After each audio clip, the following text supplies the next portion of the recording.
Salut tout le monde et bienvenue sur ma chaîne de YouTube. Si vous pouvez abonner à ma chaîne, ce serait génial.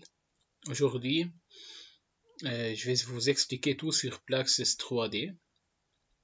Tout d'abord, je vais commencer par l'historique du Plaxis. Plaxis est un logiciel inventé dans les Pays-Bas. Il est inventé dans le but de calculer les barrages poids qui sont appelés les digues, qui sont faits de terre. Comme vous savez, dans les Pays-Bas, là-bas, c'est très proche de la mer. Et le niveau de la terre là-bas est aussi très proche du niveau de la mer. Donc, il y a beaucoup de problèmes liés aux eaux. Nous, on a commencé par faire un logiciel qui était 2D, un logiciel à éléments finis, qui était facile à utiliser. C'est ici qu'est né Plaxis. Après, on a commencé à faire Plaxis 3D pour arriver à un logiciel qui peut résoudre la plupart des problèmes géotechniques. Ça, c'est pour l'historique de Plaxis. Maintenant, on va commencer. Après entrer à Plaxis 3D, on obtient ici cet accueil. Je vais faire un nouveau projet. Tout d'abord, on obtient ceci. On doit appeler notre projet. Je vais dire que c'est YouTube vidéo 1. Ici, si on a des commentaires, notre logo. Ici, pour le modèle, on met les unités. Ici, c'est en mètres, kilonewton, en jours. Ça peut être utile de mettre en secondes pour le calcul dynamique. Ici, c'est pour la gravité. C'est dans l'axe Z, dans direction descendante. L'accélération est égale à 9,8. Il y a gamma de l'eau, c'est 10 kN par mètre cube. Ici, c'est le contour, c'est 12 dans le X et 8 dans le sens Y. Je vais mettre ici 12, 12 et 8, 8. Donc on obtient 12 et 12, 8 et 8.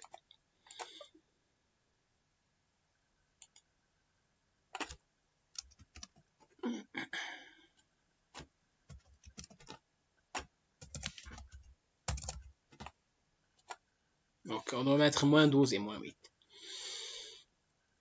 Ici, on a pu modéliser notre terrain. Maintenant, dans Plaxis, on doit diviser le logiciel en deux. Comme on peut voir ici, il y a le sol et la structure. Ici, on met tous les notes, tous les dessins, on modélise. Ici, c'est pour la modélisation de notre projet. Soit du sol, soit de la structure. Puis, on va créer le maillage élément fini. Après, on trouve l'eau, les conditions de l'eau, puis le calcul final. On va commencer ici par la terre. Ici, on peut sélectionner par cet outil ici. Ça, c'est pour copier.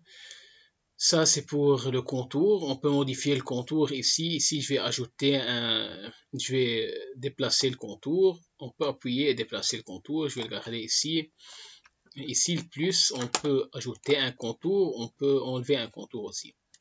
Puis, quand on va mettre les différents types de sol sur Plaxis, on va faire un carottage ici. C'est un sondage.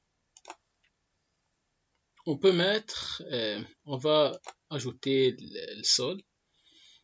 On obtient un sol de hauteur 0 et on va mettre qu'en bas c'est moins, disons c'est moins 20. On peut voir qu'on a obtenu le sol ici. Ça c'est la nappe phréatique.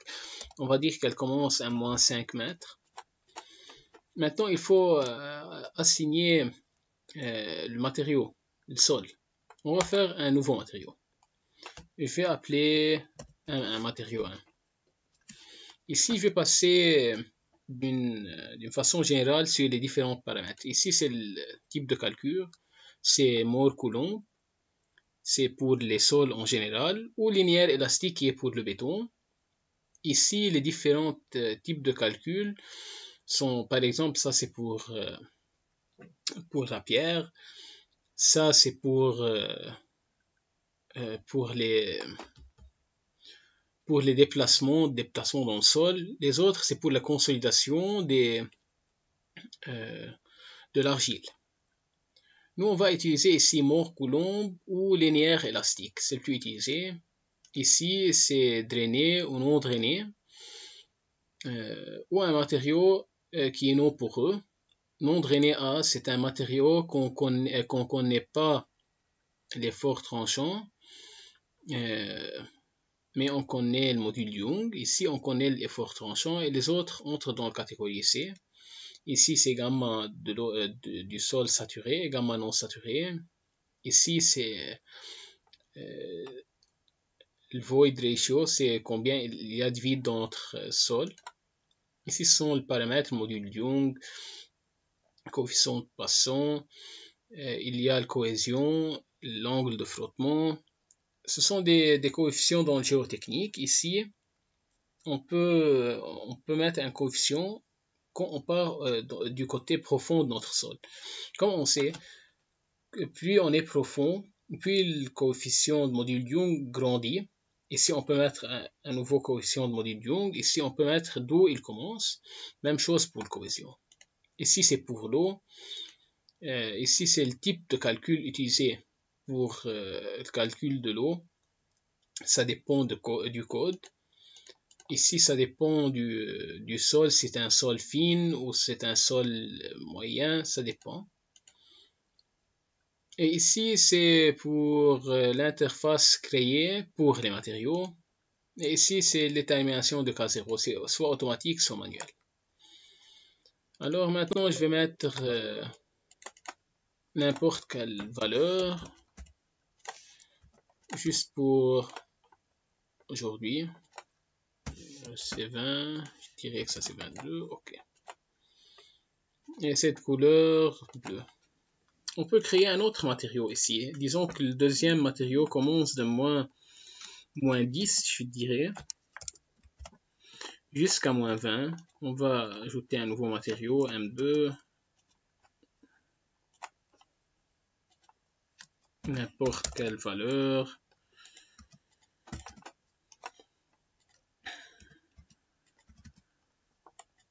Ok, comme on peut voir, on a obtenu deux matériaux différents.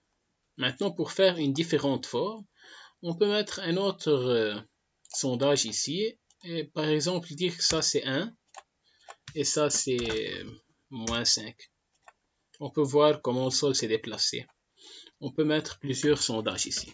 Je vais enlever ce sondage et continuer vers la structure. Ici, on peut dessiner la structure de notre projet. Ici, ça, c'est le type de sélection. Ici, ça, on peut copier.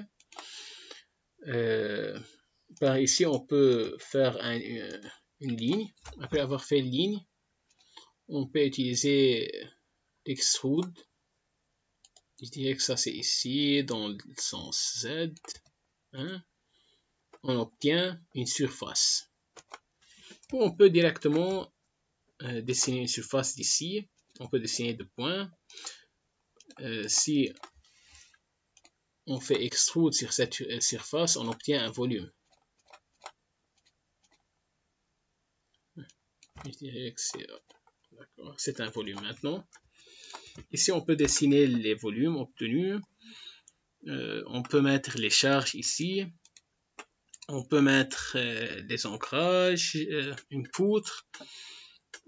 Ça ici, c'est une surface. Et ça, c'est l'interface de notre structure. Ici, ça vient à l'eau. Il y a un puits. Il y a surface de drainage et tout cela. Après avoir dessiné notre structure, on peut faire une généralisation de la mèche.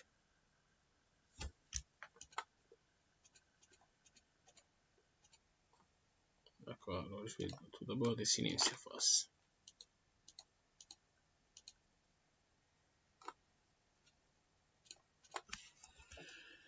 On peut dessiner de la façon suivante. On met n'importe quel 4 points. Ici, on peut changer les valeurs. C'est 0, 0, 0. C'est 6, 0. Puis c'est 0, non, c'est 6 et 6, puis c'est 0 et c'est 6, on obtient un rectangle, ok. Puis on obtient un volume, ok.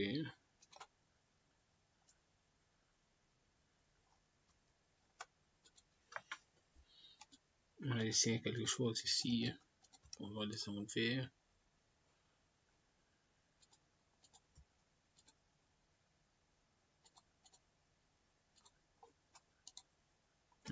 On va commencer par la mèche. Ici, on génère une mèche. C'est le maillage, élément fini.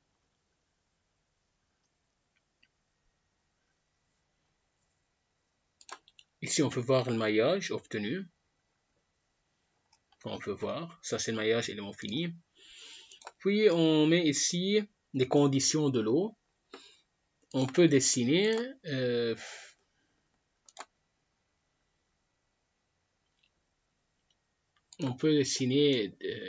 niveau de l'eau. On met aussi 4 points. Disons que l'eau c'est en dessous de la terre dans 3 mètres. D'ailleurs, on a déjà mis le niveau de la nappe phréatique. Mais ça, c'est en cas où il y a une rivière ou quelque chose. Je vais rien dessiner pour maintenant.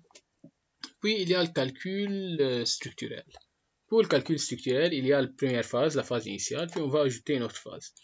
Ce qui est joli dans Plexus, c'est qu'on peut mettre plusieurs phases. C'est-à-dire, on a fait, par exemple, les murs de soutènement, puis on a fait une excavation.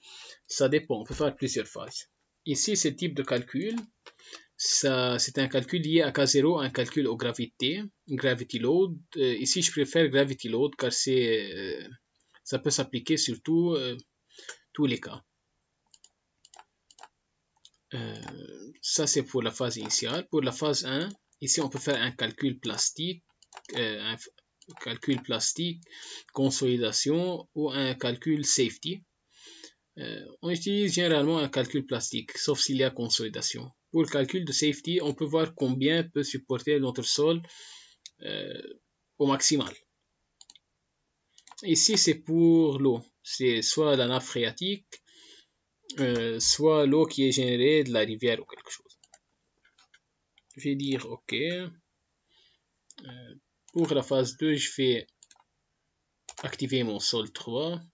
Je vais faire un calcul. Ici, on me dit que je n'ai pas choisi un point pour mon maillage.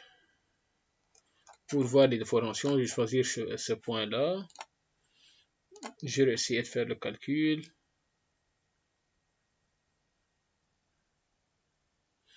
Ok, on me dit ici que je n'ai pas dit que c'est quel matériau. Ça c'est, je vais dire c'est sol M1. Et maintenant, j'ai fait le calcul.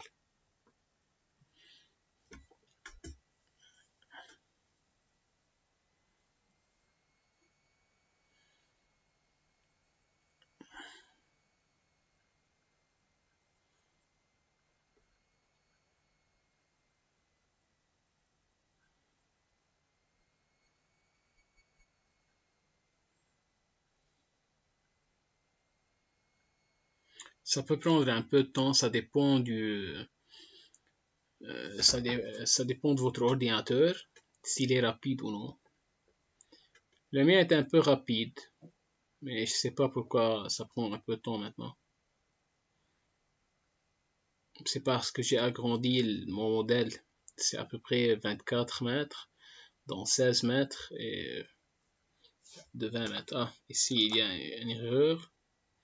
Il m'a dit que ici le bloc que j'ai dessiné ne va pas se tenir. Ce n'est aucun problème car j'ai mis les valeurs arbitrairement. Ici on peut voir les déformations.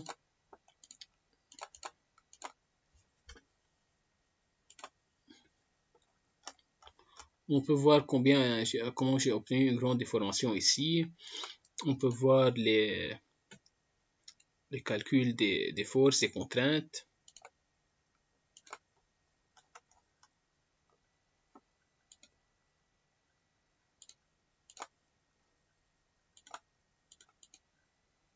Ben, c'est tout pour aujourd'hui.